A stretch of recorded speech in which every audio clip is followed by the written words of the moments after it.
Kotekki Gyakuto, fourth waza in the set. It's the Okuden set of Bato Ho, and we're going to get into that. This is where we see enemies directly behind us. So this is where footwork, again, is very, very important. And you guys know I love talking about footwork. This also can get you ready for the standing Eishin-Ryu Okuden set. There's a waza or two where you have to turn 180 degrees, and this is a great waza to prepare you for that if you're interested in doing that set. This one is hard enough on its own, though. What's going on is you've already learned the Gyaku Keisa cut and the first two waza in this set. Now we're going to use that, but we're going to turn 180 degrees and do it, and then return to where we were and cut down a second enemy. So you have two enemies here.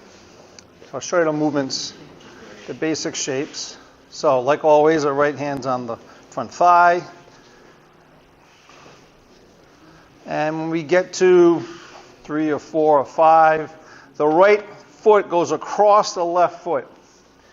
And then we turn, and here's our Gyaku Keisa.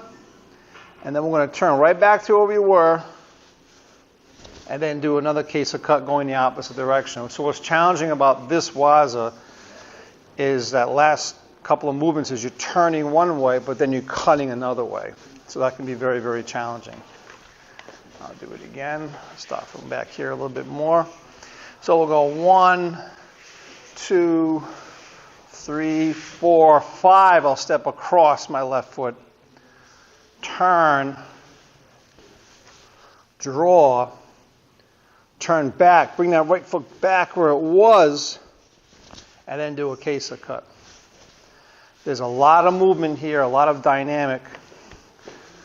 So it's important to do this slow at first. It's important to keep 50-50. It's so easy in this waza to be turned around too much, going forward too much. We hardly ever lean back too much, so I recommend to settle on the rear foot even more so. That'll help compensate and even you out when you actually do the movement.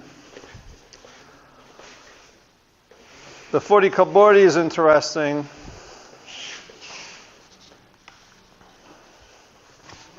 You want to try and keep it parallel with the floor in case you want to use this as a weapon if your enemy gets closer than you anticipated.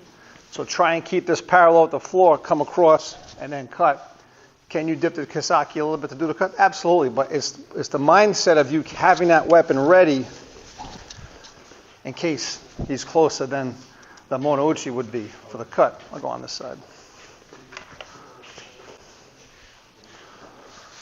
So 1, 2, 3, 4, around, and I'll show you a different view in a second. Turn, cut, come back, cut again. What's very important with the initial draw is make sure that you don't start it too early, because you can see the side of my blade here.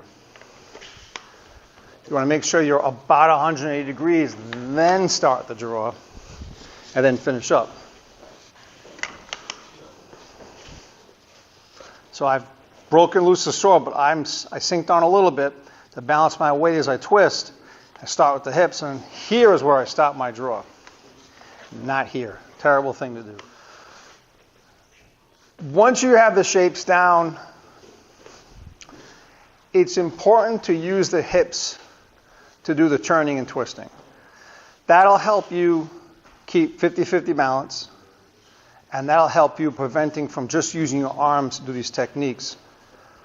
What happens with this kata and the next one, folks tend to think about their feet and their arms, and they forget about everything else because they're just learning the shapes, and that's okay.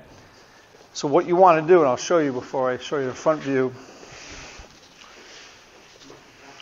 is start this motion with the hip, not just placing the foot here and then turning, because that makes things go a lot slower and less smooth. So take the hip and drive it up and cut. Take this hip, drive it across and back. So what's moving your foot is your hip. You're not consciously picking up your foot and putting it where it belongs because that's what you were told to do. You want to be a lot more dynamic by using the hip to do that cut. I'll do it from the front.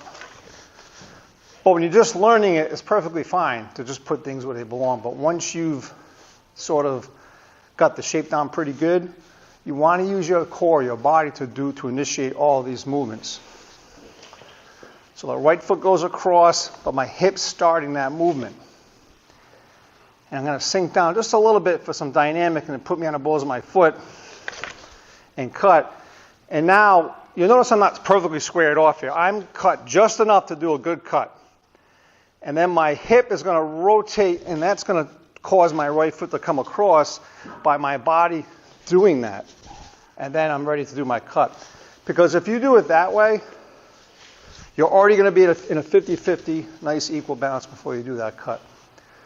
So there's a lot of things that go on with this waza. So it's important to get the shapes down pretty good.